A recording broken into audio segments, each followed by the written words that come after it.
दो तेल टैंकर पर ईरान का हमला हुआ है। यूएई के तेल टैंकर पर क्रूज मिसाइल से हमला हुआ है। हमले में एक भारतीय नाविक की मौत की खबर। हमले में 8 चालक दल सदस्य घायल हो गए हैं, जबकि 4 घायल की हालत बेहद गंभीर है। ईरान ने आरोपों पर चुप्पी साधी हुई है।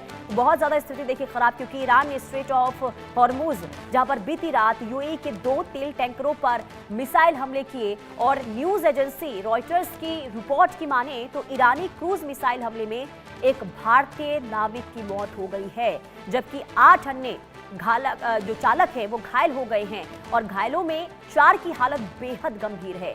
इधर यूएई ने बयान जारी कर इन हमलों के लिए ईरान को जिम्मेदार ठहराया है। बहरीन के रक्षा मंत्रालय ने यह बताया कि मोम्बासा और बहैया नाम के 2 तेल टैंकरों को ईरान की ओर से दागी गई 2 क्रूज मिसाइलों से निशाना बनाया गया, और मंत्रालय ने यह बताया कि हमला स्ट्रेट ऑफ हॉर्मुज के दक्षिणी हिस्से और ओमान के समुद्री क्षेत्र में हुआ है। हालांकि ईरान ने इन आरोपों पर अभी तक कोई भी आधिकारिक प्रतिक्रिया नहीं दी है। वहीं ईरानी सैन्य सूत्रों से जुड़ी समाचार एजेंसियों ने यह दावा किया है कि कई नियमों का उल्लंघन करने वाले जहाजों पर हमला हुआ है, लेकिन हमले के सोर्स या फिर जिम्मेदार पक्ष का कोई उल्लेख इस पूरे मामले में नहीं किया गया। इससे पहले ब्रिटेन की यूके मैरीटाइम ट्रेड ऑपरेशंस यानी कि यूके एमटीयू आज तड़के ओमान के कलहात से 40 नॉटिकल मील उत्तर पूर्व में एक हमले की जानकारी दी गई थी। और इधर यूके एमटीयू के मुताबिक एक तेल टैंकर के कप्तान की बताया गया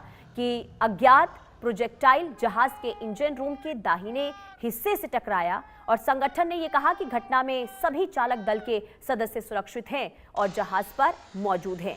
लेकिन ये जो ताजा हमला हुआ है ईरान की ओर से 2 तेल टैंकर पर, जिसमें एक भारतीय की जान जाने की खबर सामने आ रही है, जबकि आपको बता दें कि 4 जो काफी उनकी स्थिति गंभीर है, घायल हैं, वो हॉर्मुज में टैंकर्स पर जो हमले हुए हैं उसे लेकर आपको जानकारी दे दें। देखिए, 1 मार्च को स्काईलाइट पर हमला हुआ था, जिसमें 2 भारतीयों की मौत हो गई थी। 1 मार्च को एमकेडी व्योम पर ड्रोन अटैक हुआ था, जिसमें एक भारतीय की मौत हो गई थी। 11 जून को टैंकर पर अमेरिकी हमला हुआ था, जिसमें 3 भारतीय की मौत हो गई थी। इधर 18 अप्रैल जग अर्नव पर फायरिंग हुई, जिसमें चालक दल सुरक्षित बच गए, लेकिन 27 अप्रैल को केमिकल टैंकर पर फायरिंग हुई, और कोई हताहत की, इसमें राहत की बात ही रही कि हताहत की खबर सामने नहीं आई। लेकिन 13 जुलाई को यूएई के 2 टैंकर पर हमला हुआ, जिसमें एक भारतीय की मौत हो गई है। आरजू सेठ संवाददाता हमारे साथ बनी हुई हैं। आरजू, देखिए, पहले भी जब ईरान की ओर से हमला हुआ था तेल टैंकरों पर, जिसमें कई भारतीय नाविकों की जान गई थी, तो भारत ने इसका विरोध किया था, और एक बार फिर से जो ताजा हमला हुआ है उसमें एक भारतीय नाविक की जान चली गई है। आखिर ये जो हमले हो रहे हैं ये तो बहुत ज्यादा चिंताजनक है, खास करके भारत के लिहाज से भी।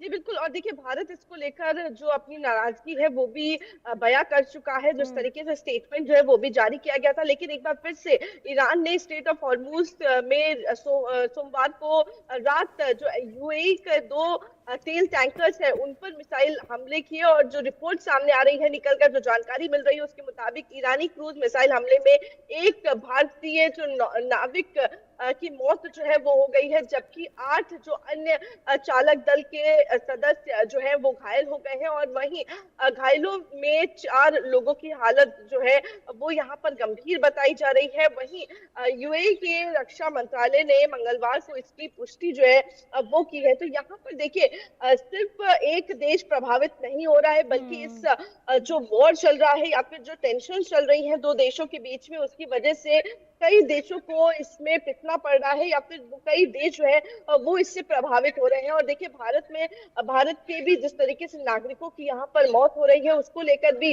भारत ने अपना कड़ा रुख अपनाते हुए नाराजगी जो है वो बयां की थी, और जल्द से जल्द हालातों को सामान्य करने की बात जो है वो कही थी। लेकिन कहीं से भी ये हालात जो है वो सामान्य होते हुए नजर नहीं आ रहे हैं, और एक बार फिर से जिस तरीके से ये यूएई की जो शिप थी उस पर अटैक किया गया, और जिसके बाद यहाँ पर देखा जा रहा है जो क्रूज मिसाइल हमले में एक बिल्कुल। और देखिए, भारत की कड़ी आपत्ति के बाद भी आरजू, ईरानी हमलों में अगर भारतीय की जान जा रही है, अब ऐसे में देखना यही होगा कि भारत किस तरीके से कदम इस दिशा में उठाता है। बहुत शुक्रिया आरजू तमाम जानकारी देने के लिए। आगे बढ़ते हैं, बड़ी खबर, 19 दिन बाद फिर से दिल्ली